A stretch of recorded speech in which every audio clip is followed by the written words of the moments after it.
ওই থকে ঠাকুরমার সাথে দেখা করতে গেছে। আর আমি দাদুর নাতি হয়ে এসেছি তোমার সাথে দেখা করতে। কে আপনি? আমি কাতলা গণেশ। কাতলা মাছের মতো ছোট মত না করে যা বলছি তা মন দিয়ে শোনো। না না না, আমি কারো কোনো কথা শুনবো না। আমি আমার স্বামীর কাছে যাব। যেতে হবে না, আমরাই তোমাকে নতুন নতুন করে স্বামী উপহার দেব। পাগলা স্বামী, ল্যাংলা স্বামী, হ্যাংলা স্বামী, যা চাইবে তাই পাবে। ও তোমার কপালে ওই তারা নতুন নতুন করে সিঁদুর পরিয়ে দেবে। তার আগে তোমার ওই পুরনো শীতের সিঁদুরটা মুছে ফেলতে হবে যে,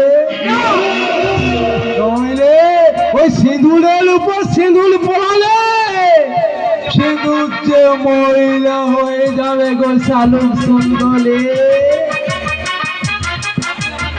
আপনি আমার নাম জানেন কি করে? আপনি আপনি কি আমাকে চেনেন?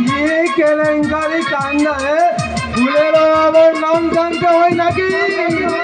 সে তো দেখলেই চেনা আমি যায়। কোনো ভুল নই, আমি একজন গৃহবধূ। আমি আমার স্বামীর কাছে যাব। আমার স্বামী নাকি পঙ্গু হয়ে পড়ে আছে, আমি তার সেবা করে তাকে সুস্থ করে তুলবো।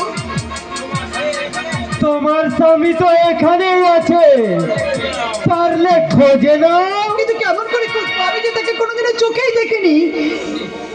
তাহলে তাহলে এই দেখো, আমি তোমাকে পঙ্গু অথর্ব থামে। অসম্ভব! আপনার মতো একটা কুৎসিত লোক কখনোই আমার স্বামী হতে পারে না।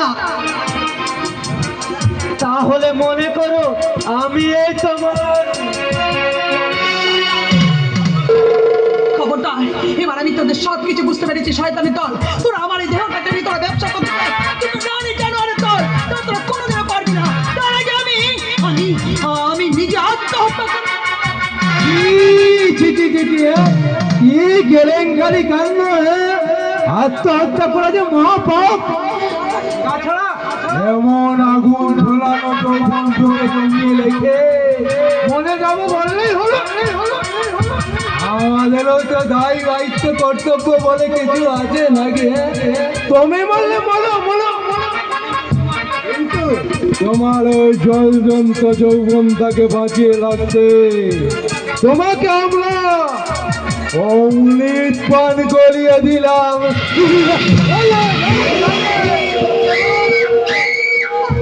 না, না, ছেড়ে দাও আমাকে।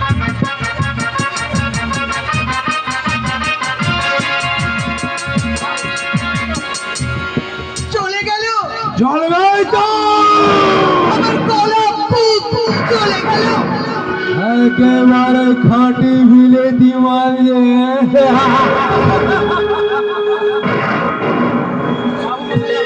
বাবু মশাই, আপনারা দেখতে পাচ্ছেন, শুনতে পাচ্ছেন এই শালুকের বুক ফাটা কান্না?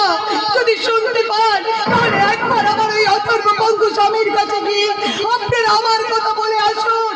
তাকে বলবেন তার শালুক মারা গেছে, আমি যে বেঁচে আছি সে আজকে